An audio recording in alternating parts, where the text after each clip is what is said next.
Henry Dargan McMaster is the 117th governor of South Carolina. Prior to becoming governor, McMaster served 2 years as lieutenant governor, 8 years as attorney general, and 4 years as United States attorney appointed by President Ronald Reagan.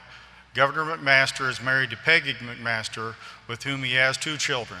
Governor McMaster and Mrs. McMaster are members of the First Presbyterian Church of Columbia. Please welcome Governor McMaster.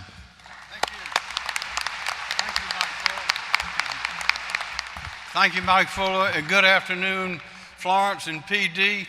Like that great actress, you may remember, Elizabeth Taylor, said to her 6th husband, "I won't keep you long." Just a few things I'd like to say.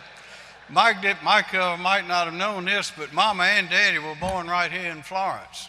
Daddy on Dargan Street, and Mama on Cherokee Road. So you could say I am a son of the PD, and proudly so. I'm here today to congratulate this organization, this great cooperative. I'll be back tomorrow for another reason. But we've got a great state, and I'll take just a minute to tell you that in position as your lieutenant governor and also as governor, I've been able to meet with people from all around the world, and many of them don't speak our language, but they're all coming to look to see about investing money in South Carolina. And we're doing as much as we can to see that that investment takes place all across the state. And if it weren't for the electric cooperatives in South Carolina, we couldn't do that. So the role that you play is one that is critical for what the success we're having now in this state and the success that we're going to have in the future. But let me tell you what these people say, whether they're from Korea or Japan or Sweden or Germany or all sorts of other places.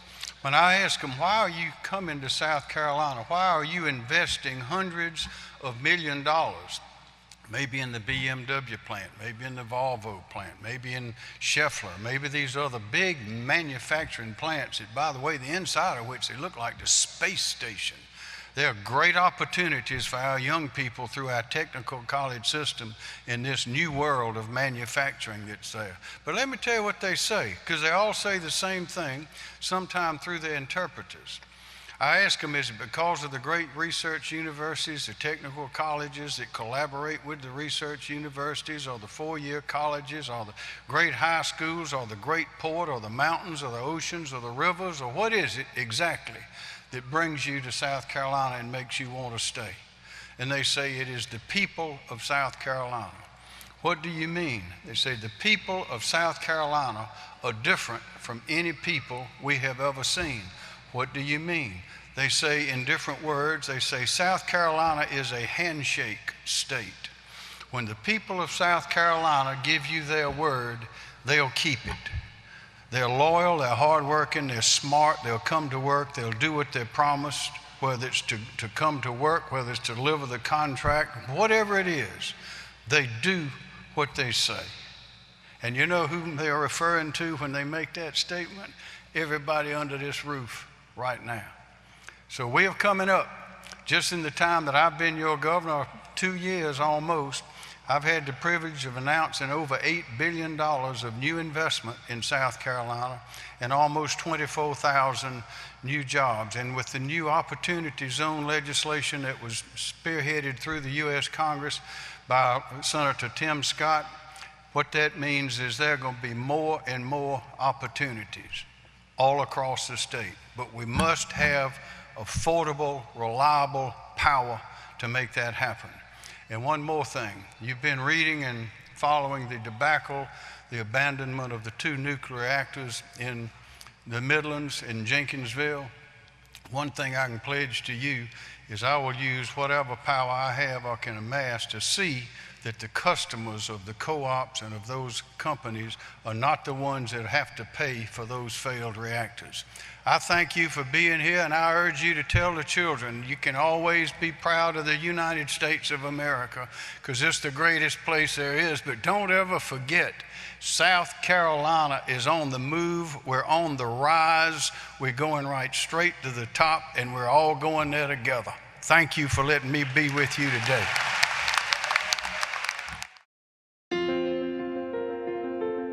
When the sun comes up over the PD, each of us awakens to a day filled with new opportunity. Whether we're headed off to work, coming home to sleep, or awakening to the cries of a newborn baby, each new day brings a bright new chance to build on the past and embrace the future.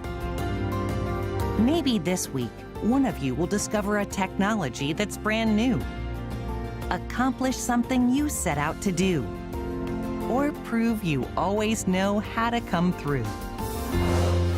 So will we. Every day, all of us at PD Electric work hard to fulfill our promise to make our members and communities feel well served, to do what we said we would do, and to be a reliable source of light, electricity, and comfort.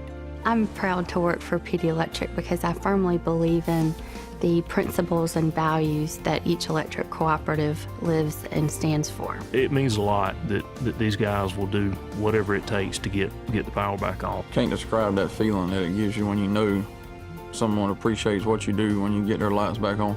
When I see that truck going down the road, it's a lot to be proud of. With every storm that comes along, I want to be out getting people's lights on. And so that's what I do. The enduring promise of every new day first dawned on us back in 1939, when our newly minted co-op started its quest to help electrify rural America. Now, as we approach our 80th anniversary in 2019, we believe more strongly than ever in the dawn of opportunity. We have a new CEO with new ideas that will take us back to the basics. We are inspired by the best co-op members and the best employees in the country.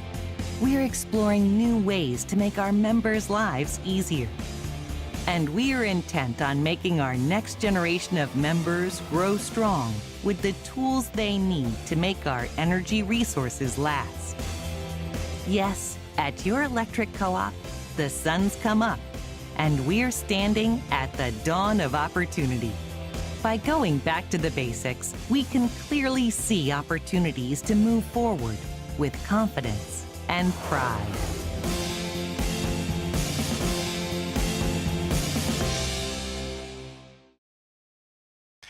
Hello. Hello and welcome to the 79th annual meeting of PD Electric Cooperative. I'd like to offer a big thank you to Governor McMaster for taking time out to join us here today.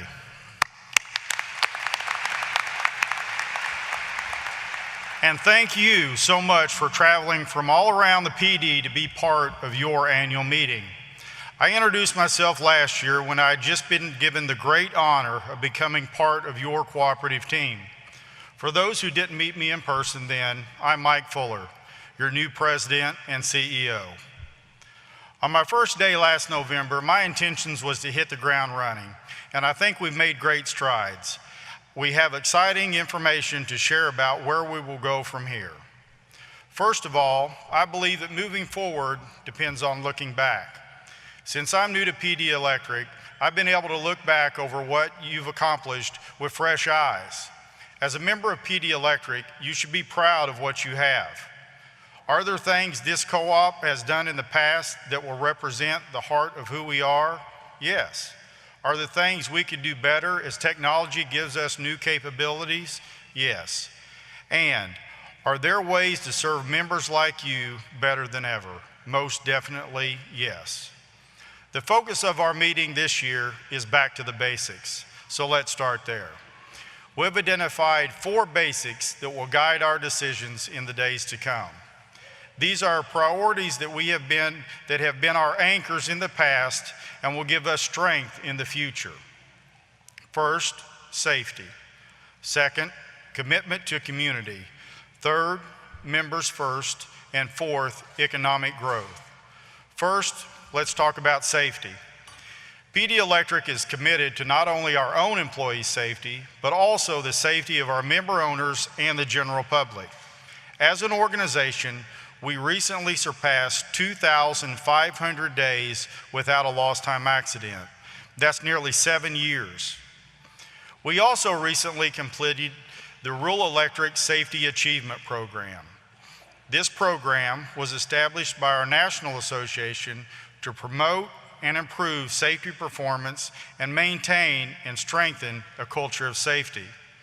And most recently, as employees, we've made a commitment to zero contacts.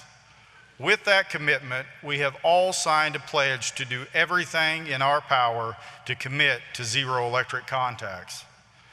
To promote safety for our members and community, we are in the process of constructing a Liveline trailer similar to the one that you saw on your way into the Florence Center. This will be used as a training tool with local fire departments and emergency personnel. We've also purchased a PowerTown display that will be used at local schools, civic clubs, and community events to show the benefits and hazards of electricity. All of these demonstration tools are part of our commitment to provide safe, reliable, and cost-effective power to our members. The next basics that is a priority for our co-op is commitment to community.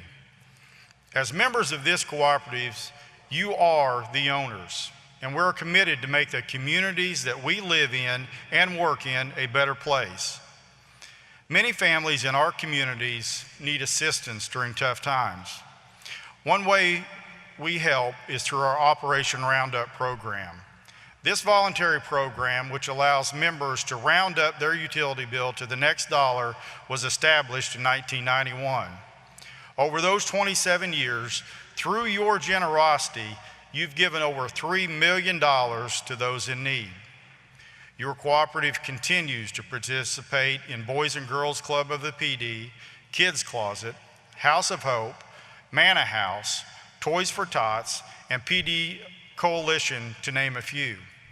We've also chosen to give half the proceeds of the sale of the 50/50 raffle tickets at today's annual meeting to charities supporting hurricane relief. The people who work for PD Electric also support our community commitment in many different ways on an individual basis. It amazes me how many hours our employees devote to volunteering for civic organizations, supporting charities, coaching youth sports teams, serving on boards, and contributing to the missions of their churches. This year, we also recommitted our co-op by supporting students and teachers. Young people and schools are our future, and the best way to keep our community strong. One example of our commitment is the Washington Youth Tour. Members' children can apply for this week-long, all-expenses-paid trip to our nation's capital each June for rising high school seniors. Another example is the Cooperative Youth Summit. This is a 3-night, all-expenses-paid trip to our state capital in July for rising high school seniors. As part of South Carolina's electric cooperatives, we recently sponsored 2 teachers to attend Enlighten SC program. This program provides teachers with an opportunity to learn more about energy while earning continuing education credits. Enlighten SC helps ensure lessons about energy become an inspiring part of each young person's educational experience. Something as simple as making sure students have the necessities for school also helps us get back to the basics. Before this school year began, PD Electric employees donated school supplies to fill the bucket truck and then delivered them to schools in Timmonsville.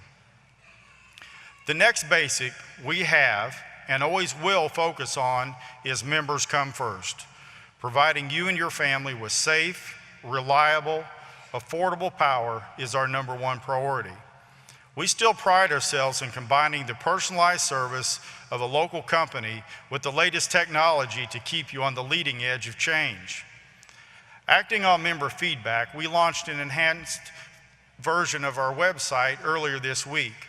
We are adding online chat features to our website to provide another outlet to assist our members. Also, the Smart Hub app was created to increase payment options. I'll wrap up by talking a bit about our final basic, economic growth. Our electric co-op believes wholeheartedly in creating jobs by supporting the economic development of our region. We are proud to aid in the success of PD Electric's Commerce Park, including McLeod Occupational Health, which broke ground in April, and the ongoing expansion of Reese Foods. We're also excited about the new Blackjack Harley-Davidson retail store that opened in July, and we helped facilitate Fiber Industries opening in Darlington. We've even contributed something else to you personally. How many of you received your capital credit checks earlier this month?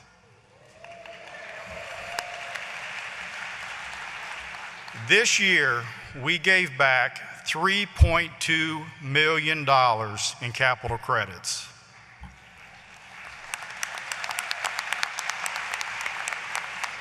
Since the 1950s, that brings capital credits returned to our members to over $105 million.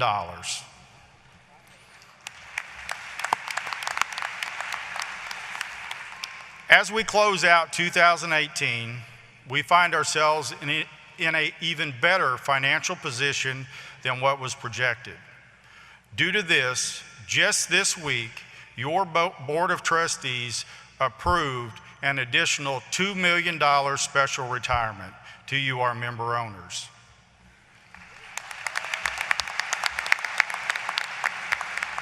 This money will be credited to your bills in December.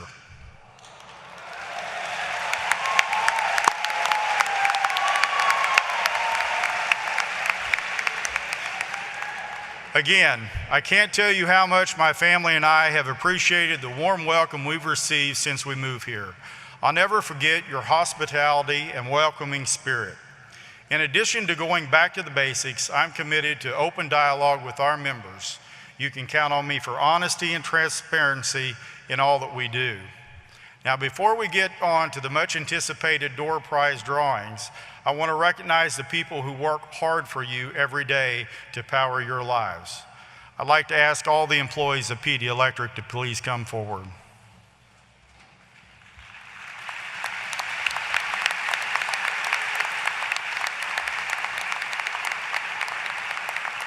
Just come on out in front, guys. Just this past month, our PD region was once again hit by two major storms, Hurricane Florence and Hurricane Michael. These are the employees that work countless hours on your behalf with the assistance from many sister cooperatives and Lee Electrical. We have a short video so you can see all that was involved. Let's take a look. We were very prepared for this storm. We tried to update our Facebook at least 3 times a day, morning, noon, and in the evening. We work with our guys and get everybody together and figure out how many people we need. They're coming from Missouri, they're coming from Arkansas, they're coming from other states. So when they get here, they're pretty tired. We want to make sure they have a good place to stay. We fed over 150 men each meal. What it does is it brings guys in who care about membership just like we do. We are all one team. At the end of the day, we have the same goal in mind. That is, get the power on and get back home safely. Safety is a big thing to us.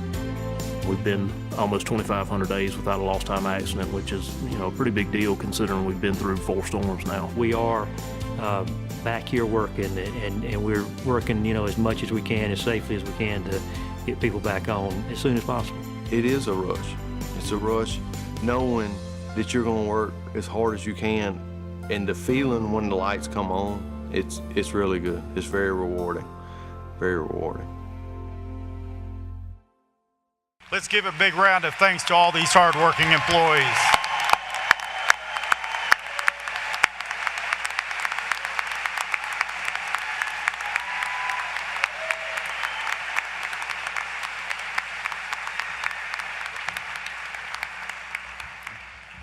I also want to take a moment and recognize and thank our trustees, the leaders you have elected to set the policies that have made one of the best cooperatives anywhere.